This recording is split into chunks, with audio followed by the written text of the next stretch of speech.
നമസ്കാരം. വിദ്യാസാറിൻ്റെ ഓൺലൈൻ ക്ലാസ്സിലേക്ക് ഏവർക്കും സ്വാഗതം. നമ്മൾ +2 കോമേഴ്സിൻ്റെ business studies second chapter principles of management എന്ന് പറയുന്ന ചാപ്റ്ററിൻ്റെ കുറച്ച് ഭാഗങ്ങളായിരുന്നു നമ്മൾ കഴിഞ്ഞ ക്ലാസ്സുകളിൽ ചർച്ച ചെയ്തുകൊണ്ടിരുന്നത്.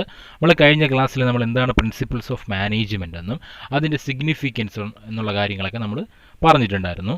ഇനി നമുക്ക് പഠിക്കാനുള്ളത് ഇതിലെ ഏറ്റവും ഇമ്പോർട്ടൻ്റ് ആയിട്ടുള്ളൊരു ഭാഗമാണ്. അതാണ് FW Taylor's principles of management. Okay, principles of scientific management. Okay, FW Taylor എന്ന് പറയുന്ന ആൾ മാനേജ്മെൻറ്റിൽ കൊണ്ടുവന്നിട്ടുള്ള ചില പ്രിൻസിപ്പിൾസ്, ഒരു 4 പ്രിൻസിപ്പിൾസ് നമുക്ക് പഠിക്കാനുണ്ട്. ആ 4 പ്രിൻസിപ്പിൾസിനെ പറ്റിയാണ് ഇനി നമുക്ക് എന്ത് ചെയ്യാനുള്ളത്, പഠിക്കാനായിട്ട് ഉള്ളത്. ഓക്കെ, ഈ പണ്ട് കാലത്തൊന്നും ബിസിനസ് ഓർഗനൈസേഷൻസിൽ ഈ പറയുന്ന എന്താണ് പ്രിൻസിപ്പിൾസ് ഓഫ് മാനേജ്മെൻറ്റ് അല്ലേ, അങ്ങനെ സയൻറ്റിഫിക് മാനേജ്മെൻറ്റോ പ്രിൻസിപ്പിൾസോ ഒന്നും തന്നെ ഉണ്ടായിരുന്നില്ല. പണ്ട് ആദ്യകാലങ്ങളിലുള്ള ബിസിനസ് ഓർഗനൈസേഷൻസിലൊക്കെ തീരുമാനങ്ങളൊക്കെ എടുക്കുന്ന എന്തെങ്കിലും ഒരു റിസ്ക് അങ്ങനെയുള്ള കാര്യങ്ങളൊക്കെ വരുമ്പോഴത്തേക്ക് തീരുമാനങ്ങൾ എടുക്കുന്നത് എന്തിൻ്റെ ബേസിലായിരുന്നു? അവിടുത്തെ മാനേജറിൻ്റെ സ്വന്തം അല്ലേ, അവരുടെ എക്സ്പീരിയൻസ്, അയാളുടെ എക്സ്പീരിയൻസ് വെച്ചുകൊണ്ടും അയാളുടെ ആ ഒരു എബിലിറ്റിയൊക്കെ വെച്ചുകൊണ്ട് അയാളുടെ സ്വന്തമായിട്ടുള്ള തീരുമാനങ്ങളാണ് എടുക്കുന്നത്. ഓക്കെ, അപ്പോൾ ഇങ്ങനെ സയൻറ്റിഫിക്കായിട്ടല്ലാതെ ഒരാളുടെ വ്യക്തി കഴിവുകൾക്ക് അനുസരിച്ചൊരു തീരുമാനം എടുക്കുന്നതിനാണ് നമ്മൾ റൂൾ ഓഫ് തമ്പ് എന്ന് പറയുന്നത്. ഓക്കെ, അത് പക്ഷേ ഒരു ബിസിനസ് ഓർഗനൈസേഷനെ സംബന്ധിച്ചിടത്തോളം ചിലപ്പോൾ എന്തായിട്ട് പറഞ്ഞാൽ ദോഷകരമായിട്ട് ബാധിക്കാം അല്ലേ. അത് എന്താണ്, ആ തീരുമാനം ചിലപ്പോൾ ശരിയാവണമെന്നില്ല. അപ്പോൾ ഈ റൂൾ ഓഫ് തമ്പ് എന്ന് പറയുന്ന ഈ ഒരു രീതി ഒഴിവാക്കുക, റിമൂവ് ചെയ്യുക എന്നുള്ളതാണ് ഈ സയൻറ്റിഫിക് പ്രിൻസിപ്പിൾസ് ഓഫ് സയൻറ്റിഫിക് മാനേജ്മെൻറ്റിൻ്റെ മെയിൻ ആയിട്ടുള്ള ഒരു പോയിന്റ് അല്ലെങ്കിൽ ഒരു കാര്യം എന്ന് പറയുന്നത്. ഓക്കെ, ഇത് കൊണ്ടുവന്ന ആളിൻ്റെ പേര് ഫ്രെഡറിക് വിൻസ്ലോ ടൈലർ എന്നാണ്. സയൻറ്റിഫിക് മാനേജ്മെൻറ്റിൻ്റെ പ്രിൻസിപ്പിൾസ് ആദ്യമായിട്ട് കൊണ്ടുവന്ന ആളാണ് ഫ്രെഡറിക് വിൻസ്ലോ ടൈലർ അഥവാ FW ടൈലർ.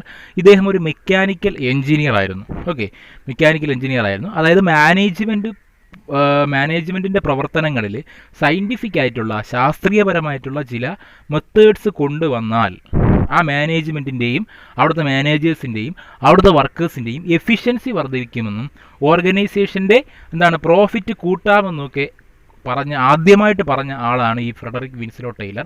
അതുകൊണ്ട് തന്നെ ഇദ്ദേഹത്തിന് എന്തെന്ന് വിളിക്കുന്നു? ഫാദർ ഓഫ് സയൻറ്റിഫിക് മാനേജ്മെൻറ്റ് എന്ന് വിളിക്കുന്നു. ഇമ്പോർട്ടൻ്റ് ആയിട്ടുള്ള ഒരു പോയിൻ്റാണ്. നമ്മൾ ബിസിനസ് പഠിക്കുന്ന നമ്മൾ, കൊമേഴ്സ് പഠിക്കുന്ന നമ്മൾ, മാനേജ്മെൻറ്റ് പഠിക്കുന്ന നമ്മൾ ഒരിക്കലും മറന്നു പോകരുത്. ഫ്രെഡറിക് വിൻസ്ലോ ടൈലർ അഥവാ FW ടൈലറിനെ സയൻറ്റിഫിക് മാനേജ്മെൻറ്റിൻ്റെ ഫാദർ ഓഫ് സയൻറ്റിഫിക് മാനേജ്മെൻറ്റ് എന്ന് വിളിക്കുന്നു. ഓക്കെ, അപ്പോൾ ഇദ്ദേഹം കൊണ്ടുവന്ന ഒരു 4 principles of scientific management, 4 principles ഉണ്ട്. കഴിഞ്ഞ വർഷങ്ങളിലെ ടെക്സ്റ്റുകളിലൊക്കെ അത് 5 എണ്ണം ഉണ്ടായിരുന്നു. ഓക്കെ, ഇപ്പോൾ നിങ്ങൾക്ക് 4 പഠിക്കില്ല. കാര്യം ഒരെണ്ണം ഒരു പോയിന്റ് വേറൊരു പോയിന്റുമായിട്ട് കണക്ട് ചെയ്ത് രണ്ടും കൂടെ മിക്സ് ചെയ്താണ് ഇപ്പോൾ നിങ്ങൾക്ക് കൊടുത്തിട്ടുള്ളത്. ഒരു 4 പ്രിൻസിപ്പിൾസ് നിങ്ങൾക്ക് പഠിക്കാനുണ്ട്. അപ്പോൾ അത് ഓരോന്നും എന്താണെന്ന് നമുക്ക് നോക്കാം. ഓക്കെ, ഇപ്പോൾ പ്രിൻസിപ്പിൾസ് ഓഫ് മാനേജ്മെൻറ്റിൻ്റെ ഹിസ്റ്ററിയും അതിൻ്റെ മറ്റു കാര്യങ്ങളൊക്കെ നിങ്ങളുടെ ടെക്സ്റ്റിൽ വിശദമായിട്ട് ഇട്ടുണ്ട്, അതൊന്ന് വായിച്ചു നോക്കുക. ഇത് പ്രിൻസിപ്പിൾസ് ഓരോന്നും എന്താകണമെന്ന് നമുക്ക് നോക്കാം. The first one is science, not the rule of thumb. Okay, science ആണ്, എന്തല്ല, റൂൾ ഓഫ് തമ്പ് അല്ല. അപ്പോൾ ഈ റൂൾ ഓഫ് തമ്പ് എന്താണ് നമ്മൾ കുറച്ച് മുമ്പേ പറഞ്ഞിട്ടുണ്ടായിരുന്നു. എന്താണത്? ഒരാൾ അയാളുടെ പേഴ്സണൽ ഡിസിഷൻസ് എടുക്കുന്നതിനെയാണ് റൂൾ ഓഫ് തമ്പ്. ഏതെങ്കിലും ഒരു സിറ്റുവേഷൻ ഉണ്ടായിക്കഴിഞ്ഞാൽ അയാളുടെ എക്സ്പീരിയൻസ് അനുസരിച്ച്, അയാളുടെ എബിലിറ്റി അനുസരിച്ച് അയാൾക്ക് യുക്തിപരമായിട്ടുള്ള ഒരു തീരുമാനം എടുക്കുന്നതിനാണ് നമ്മൾ റൂൾ ഓഫ് തമ്പ് എന്ന് പറയുന്നത്. ഒരു ഓർഗനൈസേഷനെ സംബന്ധിച്ചിടത്തോളം അതിൻ്റെ MD, അതിൻ്റെ മെയിൻ മാനേജർ അല്ലേ, മാനേജിംഗ് ഡയറക്ടർ അല്ലെങ്കിൽ ബോർഡ് ഓഫ് ഡയറക്ടേഴ്സ് അവരുടെ എബിലിറ്റി, അവരുടെ എക്സ്പീരിയൻസ് ഒക്കെ അനുസരിച്ച് എന്ത് ചെയ്യുന്നു? ഒരു തീരുമാനം എടുക്കുന്നു. അതിനെ റൂൾ ഓഫ് തമ്പ് എന്ന് പറയുന്നു. ഓക്കെ, ഇവിടെ നമുക്ക് വേണ്ടത്, ഒരു ഓർഗനൈസേഷനകത്ത് വേണ്ടത് എന്തല്ല, റൂൾ ഓഫ് തമ്പ് അല്ല, സയൻസ് ആണ് എന്നാണ് നമ്മുടെ FW ടൈലർ പറയുന്നത്. It focus on increasing the efficiency of an organization through scientific analysis of work and not with the rule of thumb method. Okay, ഒരു ഓർഗനൈസേഷനകത്ത് തീരുമാനങ്ങൾ എടുക്കേണ്ടത്, എന്തെങ്കിലും ഒരു സിറ്റുവേഷൻ ഉണ്ടായിക്കഴിഞ്ഞാൽ, എന്തെങ്കിലും ഒരു പ്രോബ്ലം ഉണ്ടായിക്കഴിഞ്ഞാൽ അവിടെ തീരുമാനം എടുക്കേണ്ടത് എന്തിൻ്റെ ബേസിലാണ്? സയൻറ്റിഫിക് അനാലിസിസ്, ശാസ്ത്രീയമായ വിശകലനങ്ങളിലൂടെയാണ്, അല്ലാതെ എന്തിന് മെത്തേഡിലല്ല, റൂൾ ഓഫ് തമ്പ് മെത്തേഡിലല്ല എന്നാണ് ആര് പറയുന്നത്? FW ടൈലർ പറയുന്നത്. This will save time and also human energy.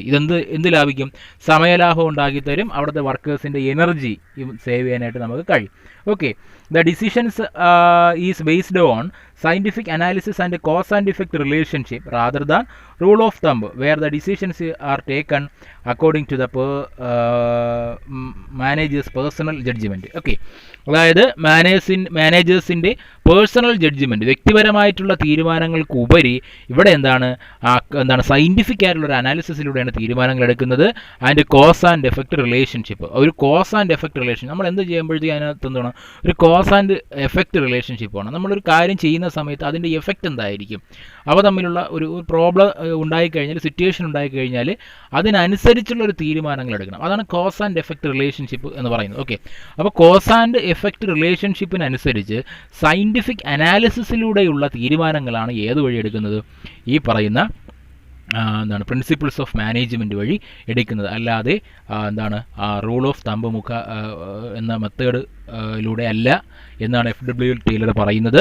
ഇതെന്ത് ചെയ്യും, നമ്മുടെ it will save our time and human energies, ടൈമും ഹ്യൂമൻ എനർജിയും സേവ് ചെയ്യാനായിട്ട് ഇത് സഹായിക്കും എന്നും അദ്ദേഹം പറയുന്നുണ്ട്. Okay, then the second one is harmony not Discord.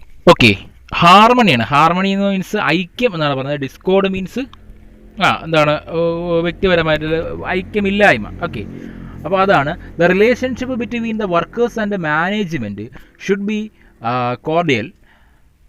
Difference between the two will never be beneficial to either side. Okay, the relationship between the worker and the management, മാനേജ്മെൻറ്റും അവിടുത്തെ വർക്കേഴ്സും അല്ലേ, അവിടുത്തെ ടോപ്പ് ലെവൽ മാനേജേഴ്സ് ഉൾപ്പെടെ താഴേക്ക് വരുമ്പോഴത്തേക്ക് താഴേക്കിടയിൽ work ചെയ്യുന്ന workers ഉണ്ടല്ലേ, അവിടുത്തെ മാനേജ്മെൻറ്റും വർക്കേഴ്സും തമ്മിൽ എന്ത് വേണം, ഒരു ഹാർമണി വേണം, ഒരു ഐക്യം വേണം, ഒരു ഒരുമ വേണം.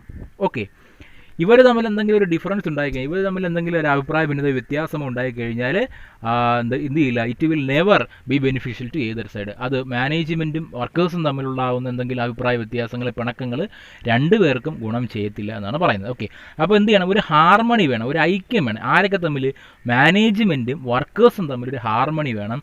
ഡിസ്കോർഡ് ഉണ്ടാകാനായിട്ട് പാടില്ല, ഭിന്നത ഉണ്ടാകാനായിട്ട് പാടില്ല. ഓക്കെ, അത് സമരങ്ങളിലേക്ക് പണിമുടക്കിലേക്കുമൊക്കെ പോകാൻ കാരണം ആകും. Okay, management and workers should understand each other's importance. മാനേജേഴ്സും വർക്കേഴ്സും പരസ്പരം അവരവരുടെ ഇമ്പോർട്ടൻസ് എന്ത് ചെയ്യണം, പരസ്പരം മനസ്സിലാക്കണം. ഒരു ഓർഗനൈസേഷനെ സംബന്ധിച്ചിടത്തോളം അവിടെ എല്ലാവരും ഇമ്പോർട്ടൻ്റ് ആണ് അല്ലേ, മാനേജേഴ്സും ഇമ്പോർട്ടൻ്റ് ആണ്, അവിടുത്തെ വർക്കേഴ്സും ഇമ്പോർട്ടൻ്റ് ആണ്. ഓക്കെ, അപ്പോൾ മാനേജേഴ്സും വർക്കേഴ്സും പരസ്പരം അവരവരുടെ എന്ത് ചെയ്യണം, ഇമ്പോർട്ടൻസ് മനസ്സിലാക്കി വേണം പ്രവർത്തിക്കാൻ. Taylor also suggested the mental revolution for both the management and the workers to achieve a total harmony. Okay, അപ്പോൾ എന്ത് ചെയ്യുന്നുണ്ട്, ഈ പറയുന്ന നമ്മൾ FW ടൈലർ ഒരു റെവല്യൂഷൻ, മെൻ്റൽ റെവല്യൂഷൻ കൂടി ഇവിടെ സജസ്റ്റ് ചെയ്യുന്നുണ്ട്. ഈ പ്രിൻസിപ്പിളിലൂടെ ഒരു മെൻ്റൽ റെവല്യൂഷനാണ്. അവരെ എന്ത് ചെയ്യണം, പരസ്പരം മനസ്സിലാക്കണം, ബഹുമാനിക്കണം അല്ലേ, അവരവരുടെ ഇമ്പോർട്ടൻസ് പരസ്പരം ബഹുമാനിക്കുക എന്ന് പറഞ്ഞു കഴിഞ്ഞാൽ it is called the mental revolution.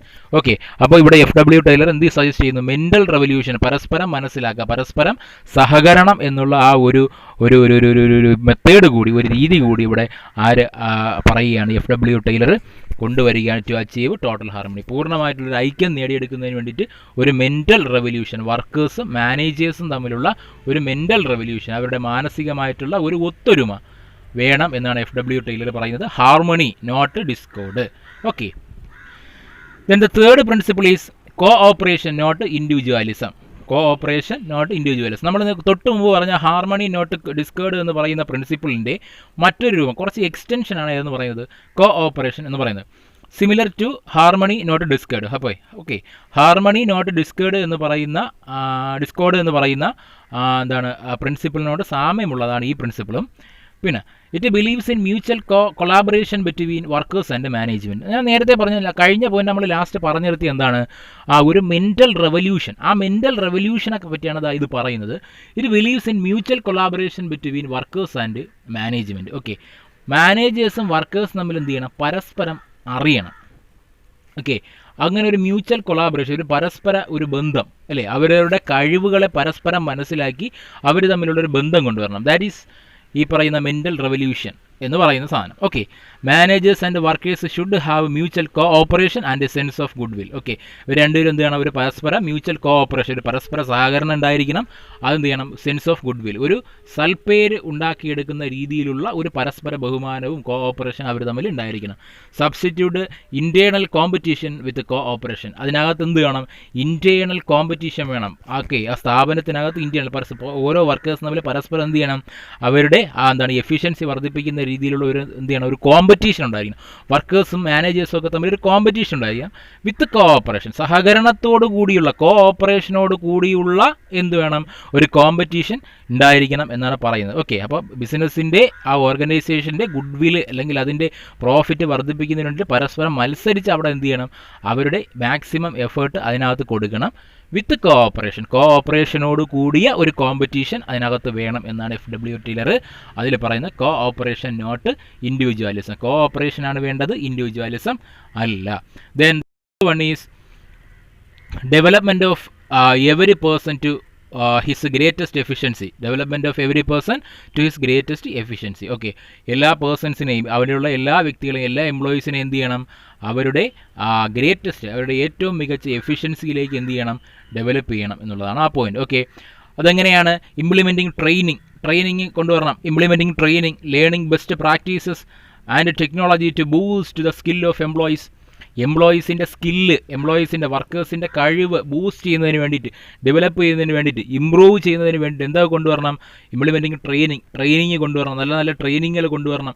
Learning, അവർക്ക് ആവശ്യമായിട്ടുള്ള എഡ്യൂക്കേഷൻ കൊടുക്കണം. Or and best practised technology. Okay, അപ്പോൾ ലേറ്റസ്റ്റ് ടെക്നോളജീസ് അവിടെ കൊണ്ടുവരണം. എംപ്ലോയീസിന് ആവശ്യമായിട്ടുള്ള എന്താണ് എഫക്റ്റീവായിട്ടുള്ള ട്രെയിനിങ്, എഡ്യൂക്കേഷൻ, ഇതൊക്കെ കൊടുത്ത് എന്ത് ചെയ്യണം, അവരുടെ എഫിഷ്യൻസിയെ, അവരുടെ സ്കില്ലിനെ എന്ത് ചെയ്യണം, മാക്സിമം ബൂസ്റ്റ് ചെയ്യണം, മാക്സിമം ഇംപ്രൂവ് ചെയ്യാനായിട്ട് അവിടെയുള്ള മാനേജ്മെൻറ്റ് എന്താണ് ശ്രദ്ധിക്കണം.